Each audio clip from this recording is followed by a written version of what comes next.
बिस्मिल्लाहिर्रहमानिर्रहीम अस्सलाम वालेकुम एवरीवन। यकीनन सब लोग ठीक ठाक होंगे। As you know that we have completed our exercise 1.1 and 1.2 in our previous lectures. Now we are going to solve exercise 1.3. Before starting our exercise 1.3, let's take a small review of unit number 1, quadratic equations. We have learned that highest degree of quadratic equation is 2. हमने सीखा था कि जो quadratic equation की highest degree होती है वो 2 होगी. There are two types of quadratic equations, यानी quadratic equation की 2 types हैं. The first one is standard form and the second one is pure quadratic form. Standard form में highest degree 2 आती है, उसके बाद second highest degree 1 और उसके बाद constant आएगा. Pure quadratic form में first highest degree 2 आएगी और उसके बाद डायरेक्ट constant आ जाएगा. इसके बाद थर्ड चीज़ जो हमने सीखी वो थी 3 method of solving quadratic equations, यानी क्वाड्रेटिक इक्वेशन को सॉल्व करने के 3 तरीके हैं. The first one is factorisation, the second one is completing square and the third one is quadratic formula. Factorisation और कंप्लीटिंग स्क्वायर हमने एक्सरसाइज 1.1 में सीखे थे और क्वाड्रेटिक फार्मूला हमने एक्सरसाइज 1.2 में सीखा था. अब हम एक्सरसाइज 1.3 में ये तीनों मेथड यूज़ करेंगे. So here is our exercise 1.3. Exercise 1.3 की जो स्टेटमेंट है वो है सॉल्व द फॉलोइंग इक्वेशंस. अब यहाँ पे आप देख सकते हैं ये जो स्टेटमेंट है इसके अंदर कोई भी मेथड मेंशन नहीं किया गया. यानी हमने एक्सरसाइज 1.2 और 1.1 में जो देखी थी स्टेटमेंट उनमें था solve by factorisation, solve by completing square, solve by quadratic formula. यानी वहाँ पे उन्होंने मेथड मेंशन किया हुआ था कि हमें किस मेथड से इक्वेशन को सॉल्व करना है. लेकिन यहाँ पे जस्ट उन्होंने लिखा सॉल्व द फॉलोइंग इक्वेशंस, यानी जो गिवन इक्वेशंस होगी उन्हें हमने सॉल्व करना है. मेथड जब मेंशन ना हो स्टेटमेंट के अंदर तो इसका मतलब है कि हम इन तीनों मेथड में से कोई भी मेथड यूज़ कर सकते हैं. So here is our question number 1. 2x raise to power 4 minus 11x square plus 5 is equal to 0. इसका सोल्यूशन स्टार्ट करते हैं.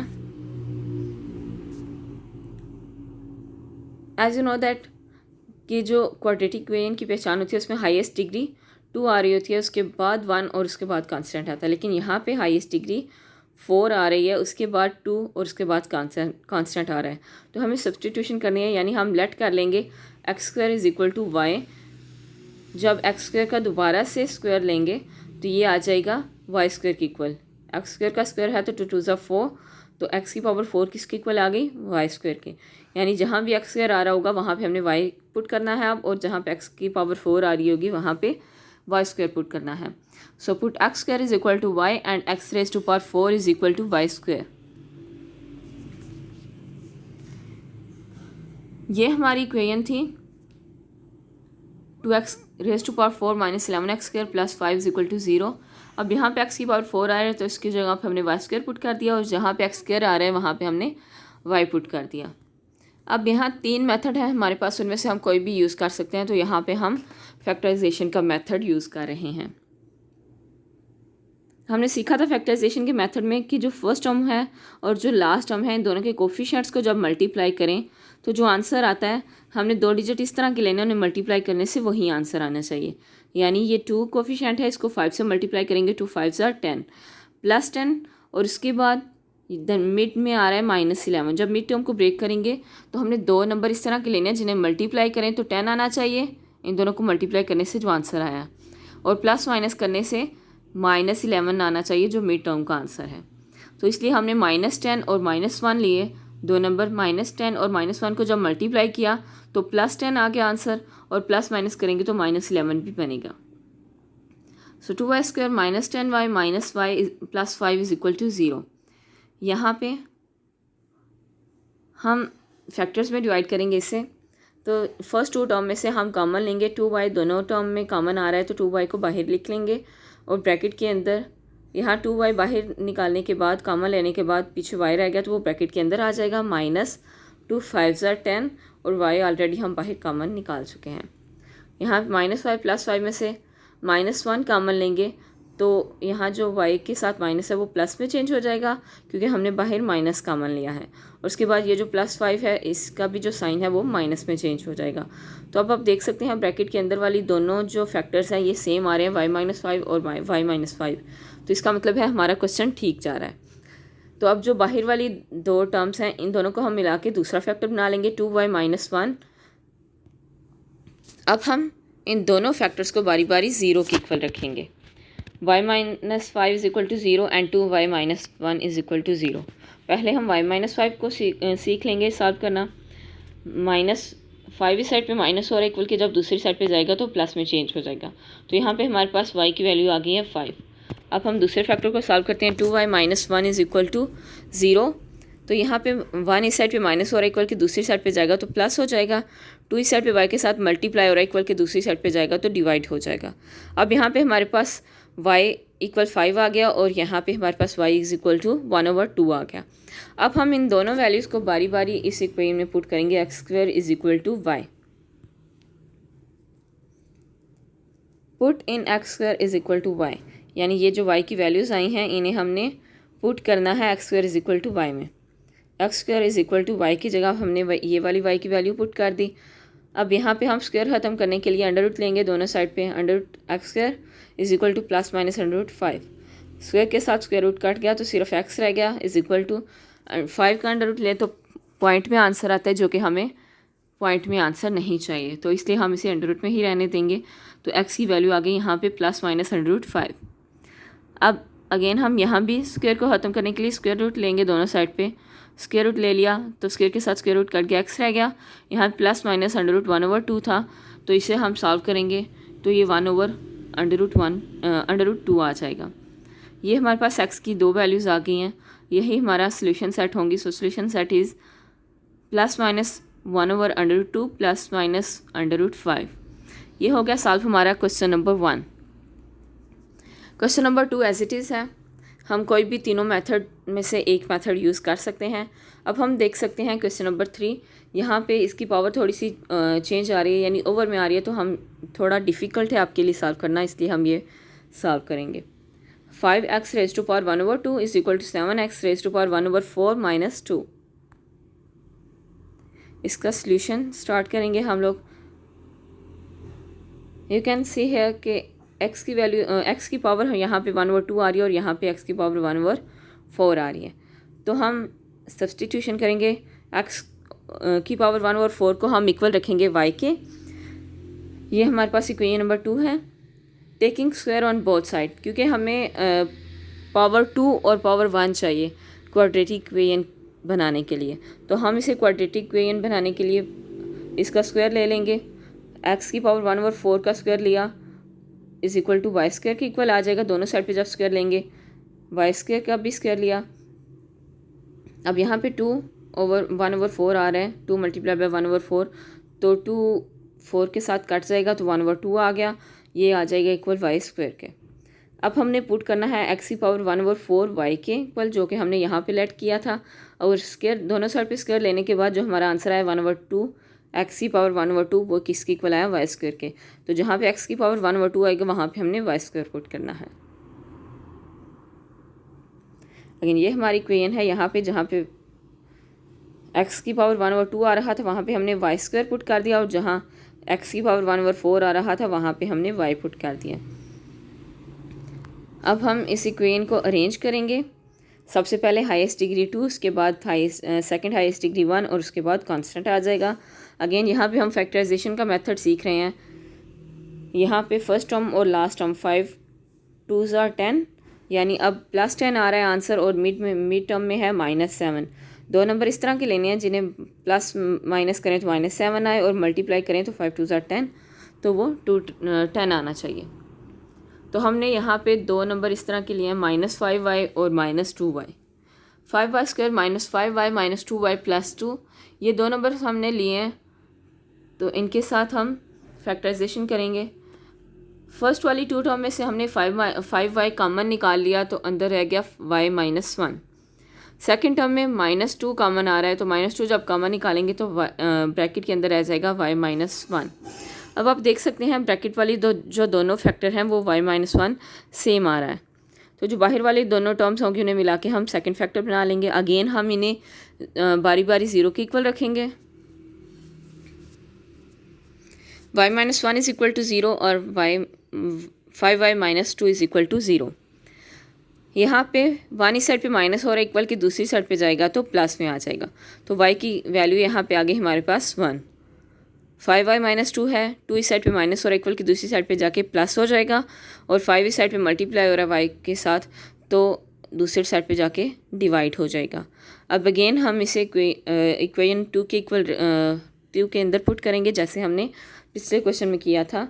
x raise to power 1/4 is equal to y के अंदर इसे हम पुट कर देंगे।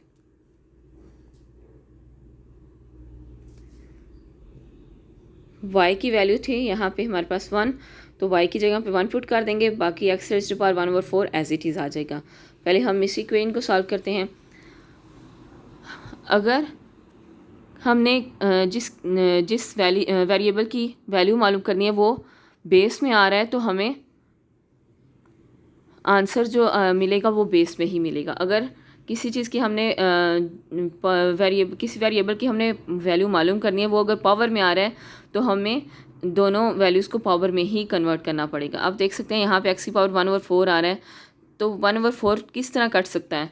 ओवर में 4 आ रहा है तो अगर हम 4 इसकी पावर लेंगे तो 4 ऊपर नीचे 4 के साथ कट जाएगा, तो इसलिए हमने दोनों के साथ दोनों की पावर 4 ले ली, यानी दोनों साइड पे हम पावर 4 ले लेंगे।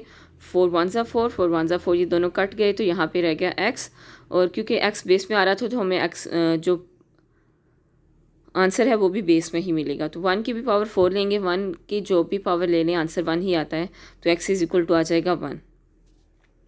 अब यहाँ पे आप देख सकते हैं x की पावर 1/4 इज़ इक्वल टू, यहाँ y की जगह पे हम y की वैल्यू पुट कर देंगे 2/5। अगेन हम दोनों साइड पे पावर 4 लेंगे ताकि ये जो पावर है 1/4 ये ख़त्म हो सके, तो 4 के साथ काट जाएगा, आंसर रह गया यहाँ पे x इज़ इक्वल टू 2/5 की पावर जब हम 4 लेंगे तो हम 2 की भी पावर 4, क्योंकि ये होल पावर आ रही है 4, यानी जो न्यूमरेटर और जो डिनोमिनेटर आ रहे हैं दोनों की पावर 4 आएगी। 2 raise to power 4 over 5 raise to power 4, 2 की पावर 4 हम करेंगे तो ये आंसर आ जाएगा 16, यानी 2 को हम 4 टाइम मल्टीप्लाई करेंगे। 5 की पावर 4 यानी 5 को 4 टाइम मल्टीप्लाई किया तो आंसर आ गया 625। ये हमारे पास x की दो वैल्यूज़ आ गई हैं, तो यही हमारा सोल्यूशन सेट होगा 1 and 16 over 625. Now let's move to next question, which is question number 12. इस क्वेश्चन का मेथड भी थोड़ा सा चेंज है, यानी ये आ रहा है 4.2 raise to power 2x plus 1 minus 9.2x plus 1 is equal to 0। अब यहाँ पे जो डॉट आ रहा है इसे हम पॉइंट नहीं पढ़ेंगे, ये मल्टीप्लाई के लिए हम डॉट यूज़ कर रहे हैं, तो 4 मल्टीप्लाई 2 है यहाँ पे, ये जो डॉट है ये मल्टीप्लाई का साइन आ रहा है यहाँ पे। तो अगेन यहाँ पे आप देख सकते हैं पावर इसकी किस तरह है, इसे भी हम सब्स्टिट्यूट करेंगे। पहले तो हम इसकी पावर अलग अलग कर लेंगे। यहाँ पे आप देख सकते हैं 4 जब सेम बेस आ रही हो तो उसकी पावर प्लस हो जाती है, तो यहाँ पे पावर प्लस हो रही है तो हम अगेन इसकी बेस को डिवाइड कर देंगे, सेम बेस अलग अलग कर देंगे, तो 2 की पावर 2x आ गई, और क्योंकि सेम बेस थी तो यहाँ पे 2 की पावर ये जो प्लस 1 आ रहा है ये इस 2 के ऊपर पावर आ जाएगी, minus 9 multiply by 2x as it is आ जाएगा, plus 1 is equal to 0।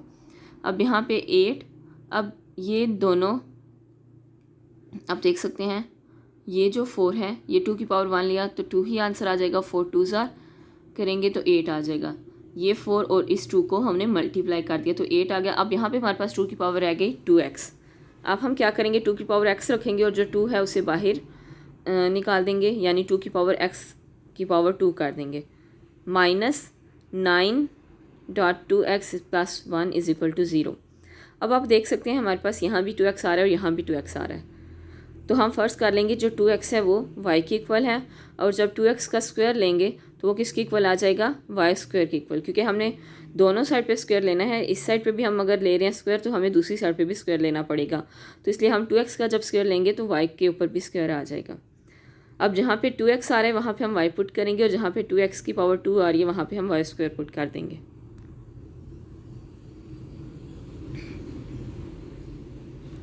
You can see here 8, यहाँ पे 8 2x रेज़ टू पावर 2 आ रहा था तो इसकी जगह पे हम y स्क्वायर पुट कर देंगे, तो यहाँ पे हमने y स्क्वायर पुट कर दिया, माइनस 9 मल्टीप्लाई बाई 2x आ रहा था, 2x की जगह पे हमने y पुट कर दिया, प्लस 1 एज इट इज़ आ जाएगा इज इक्वल टू 0। अब ये हमारी इक्वेशन क्वाड्रेटिक इक्वेशन बन रही है क्योंकि यहाँ पे highest degree 2, second highest degree 1 और उसके बाद कांस्टेंट आ रहा है और उसके ये इक्वल है 0 के। अब हम अगेन यहाँ पे फैक्टराइजेशन का मेथड ही यूज़ कर रहे हैं। तो यहाँ पे हम फर्स्ट टर्म और लास्ट टर्म को मल्टीप्लाई करें, 8 1 ज़ा 8, यानी हमने दो नंबर लेने जिन्हें मल्टीप्लाई करें तो 8 आए, प्लस माइनस करें तो -9 आए। तो यहाँ पे हमारे पास दो नंबर 8 और 1 ही हैं, जिन्हें मल्टीप्लाई करें 8 आएगा और प्लस माइनस करने से 9 आएगा। तो 8y² - 8y - y + 1 = 0। अगेन हम यहाँ पे कॉमन लेंगे फर्स्ट टू टर्म से। हमने फर्स्ट टू टर्म में से कॉमन लिया 8y, तो अंदर आ जाएगा y - 1, और यहाँ थर्ड और फोर्थ टर्म में से कॉमन लेंगे -1, तो अंदर आ जाएगा y - 1। अगेन ब्रैकेट के अंदर वाले दोनों फैक्टर सेम आ रहे हैं और जो ब्रैकेट के बाहर दोनों टर्म्स आ रही हैं उन्हें मिला के हम सेकेंड फैक्टर बना लेंगे। इन दोनों फैक्टर्स को हम बारी बारी 0 के इक्वल रखेंगे। 8y - 1 = 0, y - 1 = 0। अब हम पहले इससे सॉल्व कर लेते हैं। 1 इस इक्वल के इस साइड पे है तो माइनस के साथ है, जब इक्वल के दूसरी साइड पे जाएगा तो प्लस में चेंज हो जाएगा। 8 इस साइड पे मल्टीप्लाई हो रहा है, इक्वल के इस साइड पे आएगा तो डिवाइड हो जाएगा। अब y की यहाँ पे वैल्यू आ रही है 1/8। अगेन हम यहाँ पे y - 1 को सॉल्व करेंगे, 1 इस साइड पे माइनस हो रहा है, इक्वल के दूसरी साइड पे जाएगा तो प्लस हो जाएगा। तो यहाँ पे y की वैल्यू आ रही है 1। अगेन हम ये जो y की वैल्यूज़ निकाली है हमने, उसे हम पुट करेंगे 2x = y वाली इक्वेशन में। Put the value of y in above equation, यानी जो ऊपर यहाँ पे जो इक्वेशन दी गई है उसके अंदर हमने पुट करना है। 2x = y था, तो 2x हमने y की जगह उसकी वैल्यू पुट कर दी 1/8। आप देख सकते हैं मैंने आपको पिछले क्वेश्चन में भी बताया था, अगर वेरिएबल बेस में आ रहा होगा तो आंसर भी आपको बेस में मिलेगा, अगर वेरिएबल पावर में आ रहा होगा तो आंसर भी आपको पावर में ही मिलेगा। आप देख सकते हैं यहाँ पे हमारा वेरिएबल पावर में आ रहा है, यानी 2 की पावर जो x है वो हमारा x वेरिएबल आ रहा है, तो हमें जो आंसर है वो भी पावर में ही मिलेगा। तो हम इसे 1/8 को पावर में किस तरह कन्वर्ट कर सकते हैं। 8 का हम एलसीएम ले लेंगे तो ये आ जाएगा 2 का क्यूब। 2 का क्यूब ओवर में हम ये पावर प्लस में आ रही है 3, जब ऊपर लेके जाएंगे इसे तो ये माइनस में चेंज हो जाएगा साइन। अब आप देख सकते हैं, अब याद रखिएगा कि अगर हमें आंसर पावर में लेना है, यानी वेरिएबल पावर में आ रहा है तो आंसर भी पावर में मिलेगा, तो हमारी जो बेस है वो सेम होनी चाहिए। अगर इस साइड पे 2 आ रही है बेस हमारे पास, तो दूसरी साइड पे भी हमारे पास बेस 2 ही आनी चाहिए। अगर यहाँ पे 3 है दूसरी साइड पे भी 3 आएगा, तो बेस हर हाल में सेम होनी चाहिए अगर हमें पावर में आंसर चाहिए। तो यहाँ पे अगर 2 आ रहे हैं तो हम यहाँ भी 2 के साथ इसका एलसीएम लिया है तो 2 की पावर 3 आ गया, इसे ऊपर लेके जाएंगे तो -3 आ जाएगा। तो अब देख सकते हैं बेस सेम हो रही है, तो इसका मतलब है इसकी पावर जो है वो इक्वल आ जाएगी। बेस सेम हो रही है तो पावर x = -3 इक्वल आ जाएगा, तो यहाँ पे x = -3 ही हमारा आंसर है। अब हम इसे भी इसी तरह सॉल्व करेंगे। 2x = y की जगह पे हमने यहाँ पे जो वैल्यू निकाली थी y की वो पुट कर दी 1। 2 की पावर x = 2 की पावर 0। यहाँ पे आप देख सकते हैं 1 आ रहा है, तो 1 हमारे पास किस तरह आता है, अगर किसी भी नंबर की पावर 0 लेंगे तो उसका आंसर हमेशा 1 आएगा। तो हमें यहाँ पे 1 आंसर लाने, तो हम 2 की पावर 0 कर लेंगे क्योंकि हमारे पास तो बेस 2 लानी है। हमने लेफ़्ट साइड पे 2 की पावर x आ रहा है ना, तो इस साइड पे अगर 2 आ रही है बेस, तो इस साइड पे भी हमें 2 ही बेस लानी है, तो इसलिए हम यहाँ पे 2 की पावर 0 करेंगे ताकि आंसर दोबारा से अगर इसको सॉल्व करें तो 1 ही आए। अब आप देख सकते हैं इसकी भी बेस सेम हो गई है, तो इसका जो पावर होगी उसे इक्वल रख देंगे, x = 0, और यहाँ पे x की वैल्यू 0 आ गई है। अब हमारे पास x की पावर x = -3 और x = 0, ये दो x की वैल्यूज़ आ गई हैं और यही हमारे पास सोल्यूशन सेट होगा। आई होप सो आपको सारे क्वेश्चंस की अच्छे से समझ आ गई है। यहाँ पे इस एक्सरसाइज में जितने भी डिफरेंट इक्वेशंस यूज़ की गई थी वो सारे मैंने मेथड आप लोगों को सिखा दिए हैं यहाँ पे। अब अगर कोई भी क्वेश्चन में आपको डिफ़िकल्टी पेश आती है तो आप कमेंट सेक्शन में मुझसे पूछ सकते हैं। Thanks for watching the video. Remember to leave a like and subscribe. Also share the video because it motivates us to make more videos. Thank you and Allah Hafiz.